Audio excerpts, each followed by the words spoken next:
Probably, I would think it's condensing the team.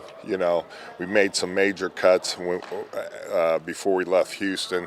We're with our 52 now, so we have to practice smart as much as we can, but still get good work and make sure that the execution is where we want it.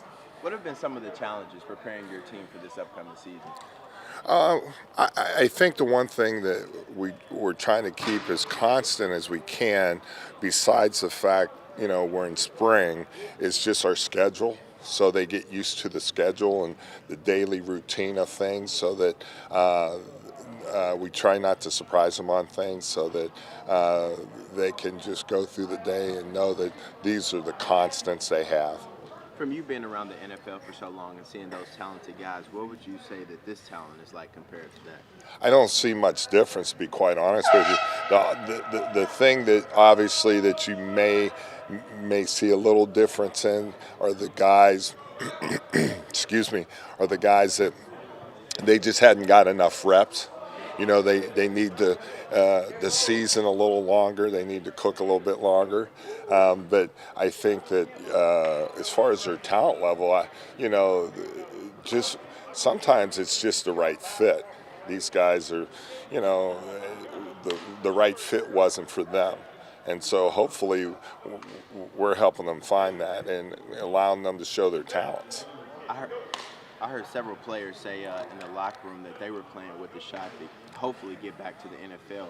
Is that what you want as a coach? Your players will want to get back to the NFL, or?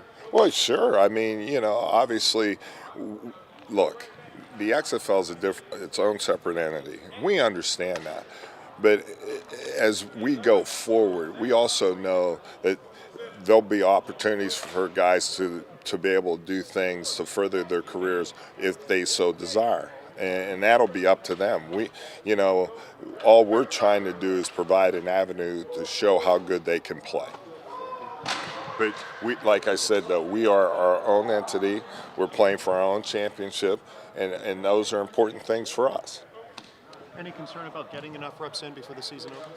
I felt like we've had since December, and then going to Houston in January, and the 2 weeks prior to the start of the season, I think we're in a really good situation. It's probably not that much less as far as where we are or where we want to be. Obviously, you don't have the OTAs as long as you would in the other league, but I think the concentrated work that we've had has been very good for our players. Beyond the weather difference, what was that experience like to have that type of training camp in Houston?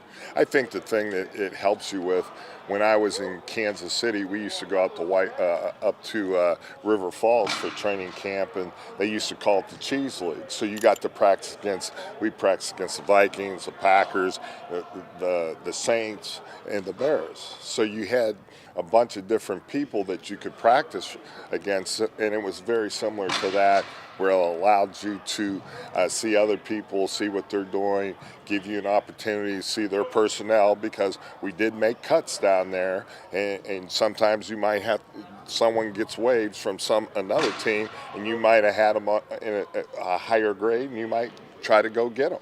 I know you've been busy with all this, but if you had a chance to interact with any fans here in St. Louis as opening day approaches? Oh, yeah.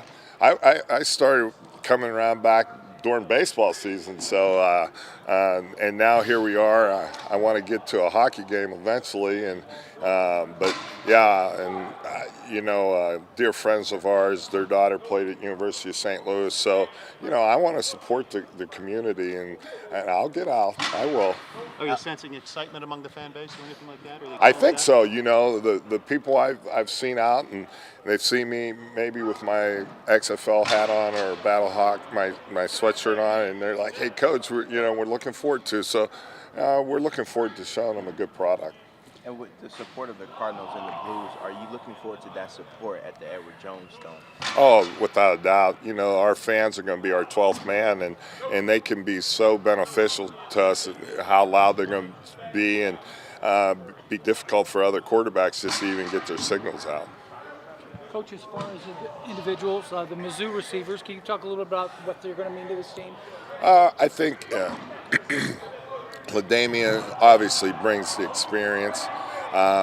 They call him Pops. He's very well respected. I think he brings a skill set that's going to allow us to go deep with the football. Excuse me. I think that Marcus obviously brings you a good skill set inside. He's a big body with good hands, a good catch radius, and he's improved his blocking. So we're looking for good things from both those guys. The rules are set up, it seems like, more to favor offense. You know, with the double pass, the quick clock, everything. Does that put a challenge on the defense to maybe kind of put a chip on their shoulder to maybe prove a little more? I think defense always has a chip on their shoulder. But I think that what it does for both sides, you know, you still have to deal with the blitzes. You still have to deal with the things you deal with on every down.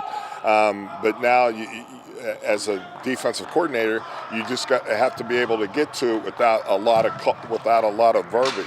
You know, you just got to limit your verbiage and be able to make your call and go forward.